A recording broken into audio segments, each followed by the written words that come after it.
In the 7th century, a new faith emerged in Arabia that would rapidly spread from deserts of Mecca to the gates of Constantinople and beyond.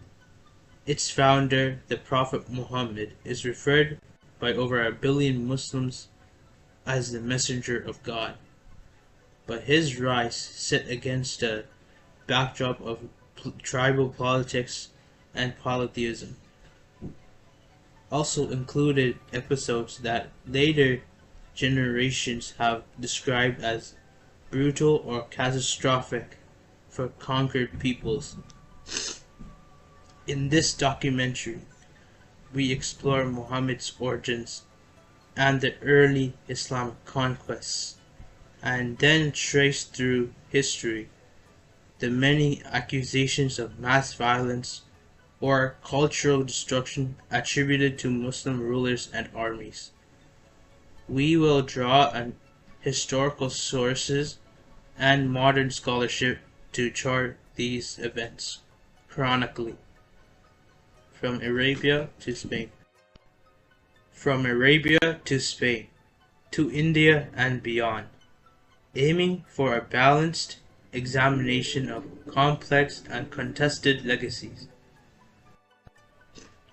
Muhammad was born around 570 CE into the Quraysh tribe of Mecca, a major caravan city in the Hejaz region of Arabia.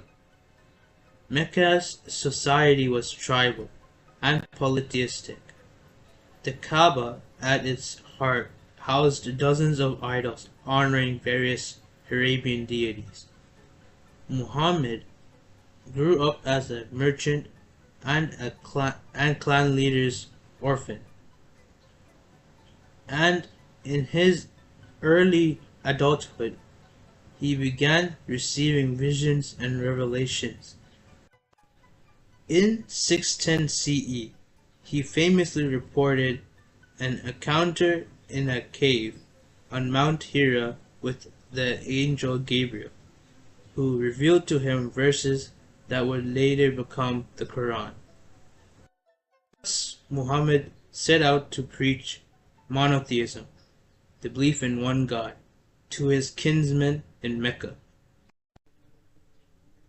His message met stiff resistance from Mecca's leaders, who profited from pilgrimage trade around the Kaaba's idols. Persecution grew, and in 622 CE, Muhammad immigrated with his followers north to Yathrib, later called Medina.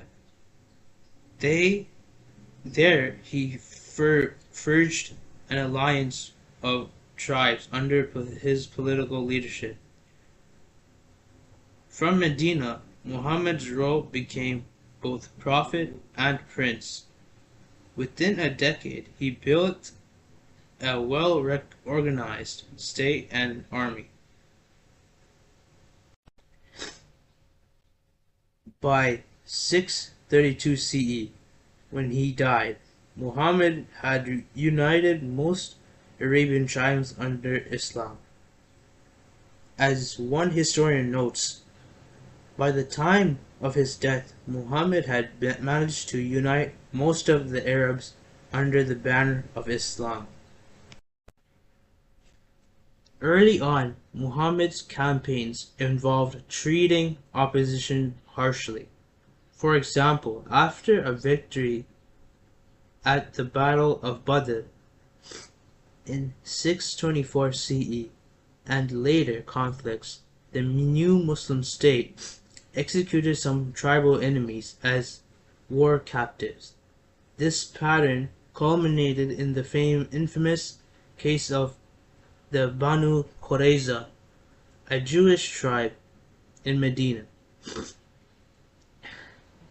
In 627 CE, during the siege of Medina by Meccan forces, called the Battle of Trench, the Banu Qurayza were accused of betraying the treaty by conspiring with the attackers. After the siege, Muhammad's forces judged the Qurayza.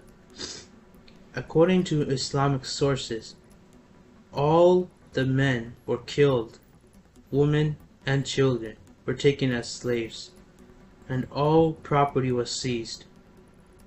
Contemporary scholars call this the massacre of Banu Qurayza.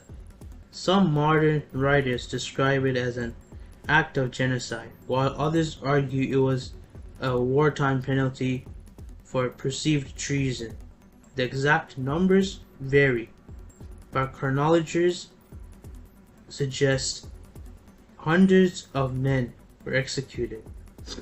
This event would echo through history as a point of controversy. After consolidating Medina, Muhammad directed his attention back to Mecca. In 630 CE, he marched on Mecca with overwhelming force, but he granted a general amnesty to most. He then entered the Kaaba and personally ordered the destruction of its idols and images. Islamic tradition holds that Muhammad smashed the 360 idols in the Kaaba, symbolically cleansing it for monotheistic worship. A chronology records Muhammad denounced these practices of the Quraysh and ordered all idols and images and effigies to be destroyed. This sweeping iconoclasm set a precedent. The Kaaba, once a polytheistic shrine, became Islam's holy site. Even before conquering Mecca, Muhammad had directed followers to remove shrines and idols elsewhere. For example, in 632 CE, he dispatched a commander to destroy Dhul Qalaza, a temple and idol worship site in southern Arabia. Islamic sources describe how the temple's custodians resisted and were killed in the clash. Afterward, the building was torn. These are other acts that have been interpreted by some as cultural and religious purges of pre-Islamic traditions. Today we say that within a few years, numerous pre-Islamic religious monuments in Mecca were razed or defaced under Muhammad's orders. After Muhammad's death, Islam rapidly expanded outside Arabia under the caliphates. By the early 8th century, the Umayyad Caliphate looked east toward the Indus River. In 711 CE, the Umayyad general Muhammad bin Qasim invaded Sindh region in modern Pakistan and defeated the local king Raja Dihir at the port of Dabal. Bin al-Qasim's forces reported giving no quarter to its residents or priests and destroying its great temple. In other words, the defenders were killed and the city's principal Hindu temple was demolished. In the aftermath of sieges, surviving enemy combatants were typically executed and their families enslaved. Muslim chronologists say that after each battle, all fighting men were executed and their wives and children were enslaved in considerable numbers. These brutal victories allowed the Arabs to impose Muslim rule in Sindh, but conversion to Islam in the region proceeded gradually. Islamic law offered protection, dhimma, to non-Muslims in exchange for a tax, jizya. Over time, some temples were allowed to stand, especially if they paid taxes, while others were destroyed or converted to mosques. The historical accounts of Sindh's conquest are sparse and partly legendary, but suffice to say that the initial invasion involved significant bloodshed and temple destruction. Centuries later, Turkic and Persian dynasties swept into South Asia. Muhammad of Ghaznavid launched dozens of raids into northern India. His most famous target was the Somnath Temple in Gujarat, one of the holiest Hindu shrines. In 1026 CE, Muhammad's forces stormed Somnath after fierce fighting. Contemporary historian bin al-Athir reports that Muhammad's army destroyed idols and temples on his way. At Somnath, after capturing the fort, Muhammad looted and burnt the temple, earning him the title the Idol Breaker. He smashed the temple's sacred Shiva Linga and carried off vast wealth. The massacre of the defenders was reported. Thousands of Hindu warriors were slain and drowned trying to flee. This pattern continued under successors of Ghaznavid. The Ghurid Sultan Muhammad Qur conquered much of northern India. In the 1190s, he defeated the Rajput king Prithviraj Chauhan when Muhammad's army took Ajmer and Delhi. Several Hindu temples were destroyed, desecrated, or demolished as symbols of resistance. For example, chronologists note that Muhammad sacked the Shiva temple in Kairadu. These campaigns brought Islam to large parts of India, but at great cost of existing cultures. Countless temples and cultural sites were destroyed, and many civilians were killed or enslaved. Later, Muslim historians would style some of these rulers as champions of Islam's expansions, but many Hindus remember them as conquerors who razed their shrines. Meanwhile, in the West, a different kind of puritanical regime arose. The Almohads were a North African Berber movement, 20th or 13th century, that conquered Muslim Spain, Al-Andalus, and North Africa. The Almohads rulers followed a strict, literalist interpretation of Islam and had little tolerance for non-Muslims or even unorthodox Muslims.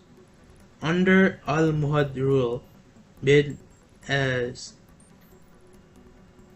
1110s, 1100s, Jews and Christians in Iberia were given a stark choice: convert to Almohad Islam, flee to Christian lands, or face death. The chronologer Ibn Turmat, founder of the Almohads, declared that the community honor protections for people of the book were abolished. Many Jews and Christians did convert under duress. Others fled in mass immigration to the north. In some documented cases, Jews in Seville and Córdoba were burned in their synagogues rather than renounce their faith. The Almohads effectively turned previously tolerant Andalusian society into one where Jews and Christians had to accept Almohad Islam to depart or risk death. This episode is remembered as one of the darkest for medieval Spanish Jewry and Christian minorities. When the Almohads were finally overthrown early in the 13th century, the policies reversed, but the reign of terror left a lasting scar on Iberian history. Some modern scholars view the Almohads as fundamentalist zealots, whose persecution qualifies as religious cleansing to their detractors. This is an example of cultural genocide under Islam, though defenders might argue it was wartime policy in a tense frontier context. In any case, historians agree that Almohad rule radically curtailed the pluralism and that had flourished under their predecessors. In India, the Mughal Empire, 16th to 19th century, showed mixed policies. Emperor Akbar, who was born 1556-1605, was famously tolerant toward Hindus, but his successor Aurangzeb pursued more hardline policies. Aurangzeb reimposed the jizya tax on Hindus and destroyed several prominent temples during his long reign. For centuries, nationalist histories in India blamed the loss of hundreds of Hindu temples on him. However, recent scholarship has revised this narrative. Historian Eaton Truschke notes that Aurangzeb counted thousands of Hindu temples within his domain and yet destroyed at most a few dozen. In other words, while Aurangzeb did order some temple demolitions, often for political reasons as a punishment for rebellions, the figure of thousands is likely exaggerated. This example shows how the memory of Muslim rulers' violence is still contested. Sources from the time focus on specific grievances while later stories magnify them.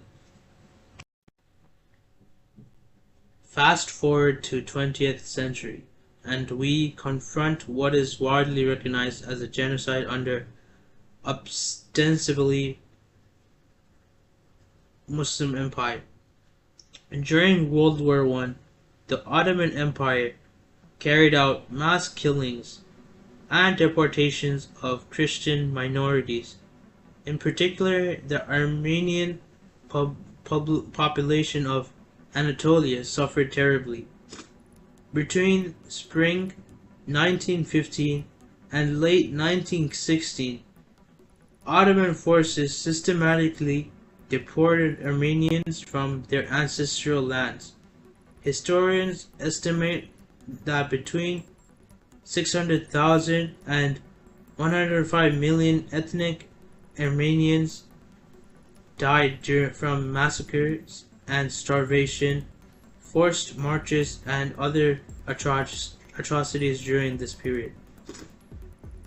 The U.S. Holocaust Memorial Museum calls it the physical annihilation of Armenian Christian people in the Ottoman Empire.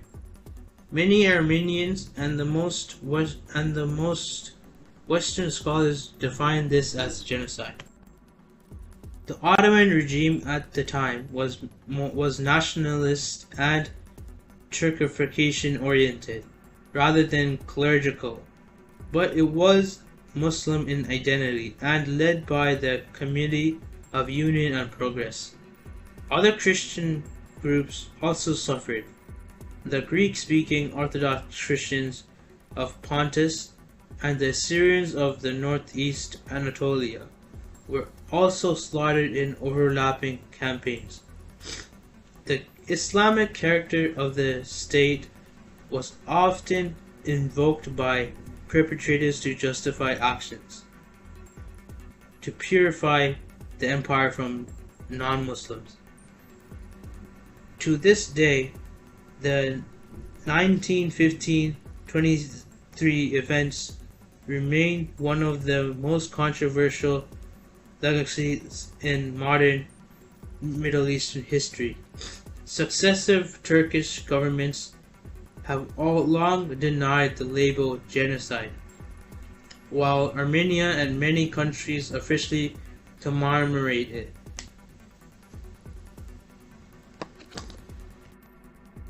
Beyond specific, historians also discuss broader patterns of cultural domination. The term Arabization describes how Arabic language and culture spread after the 7th century conquest.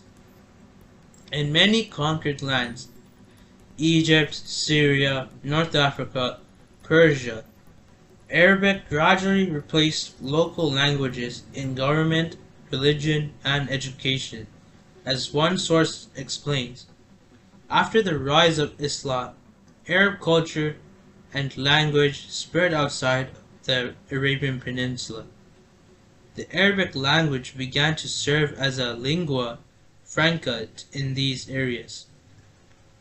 This was a form of cultural colonization. Centuries of the Arab rule often meant that local traditions, names, and religions were eclipsed by Arab Islamic ones. For example, Zoroastrian fire temples in Persia fell into ruin and many pre-Islamic religious practices disappeared. Critics argue that this Arab Islamic expansion amounted to colonialism of conquered peoples.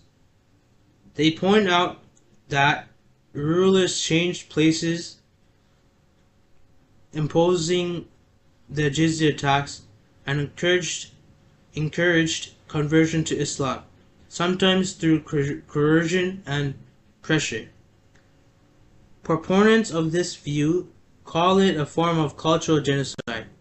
However, mainstream Muslim narratives rarely frame history in these terms. In Muslim discourse, the Arab conquests are usually described as liberation or reunion under one God, and conversions are often depicted as voluntary or pragmatic. The idea of Islamic colonialism is largely absent from traditional Muslim histories. Modern Islamic scholars often emphasize dawah, not coercion. Thus, the very concept of Arab Islamic colonization is often denied or downplayed by those who view the Muslim past with pride. Secular historians, by contrast, note that Islamic conquests indeed had many features of colonial expansion, even if no formal caliphate called itself a colonial empire. Today, this debate affects how history is taught in Arab countries versus Western or non-Muslim countries. What can we make of this complex legacy?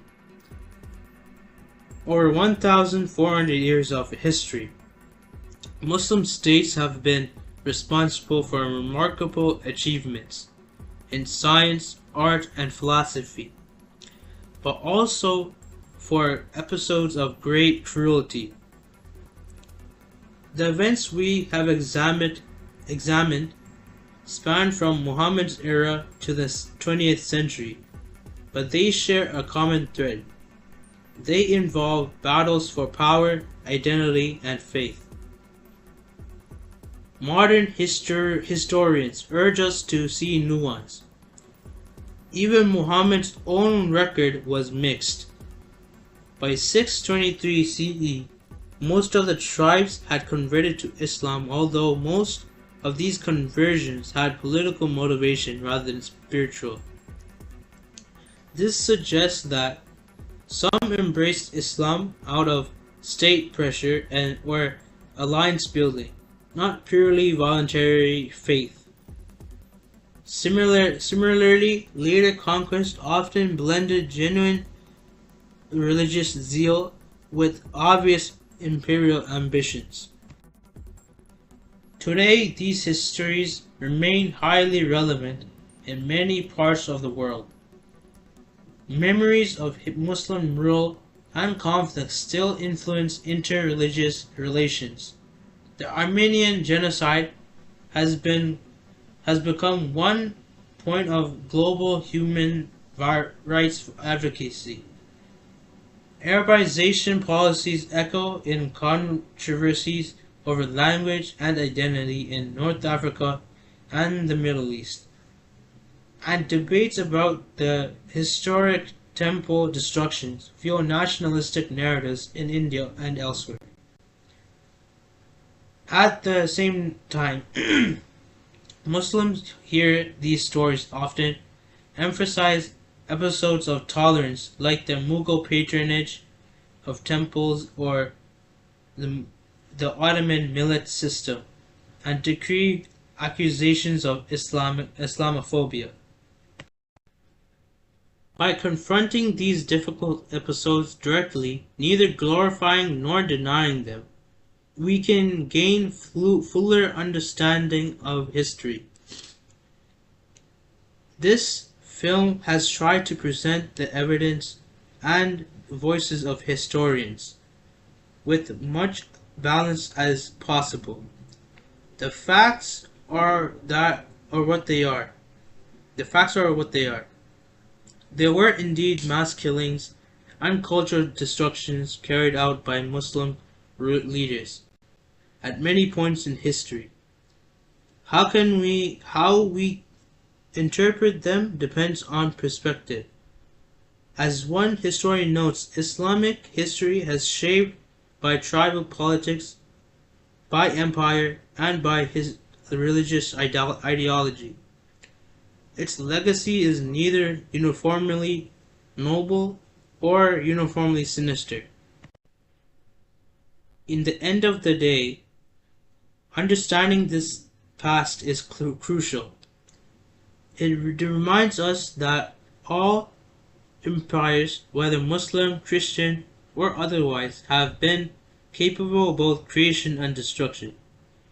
Recognizing the violence of the past does not mean condemning the entire faith of today, but does call for honest reflection. The debates over what happened under Islam still echo in modern Middle Eastern and global politics. By studying these events with evidence and empathy, perhaps we can learn how to avoid these mistakes in the worst possible future.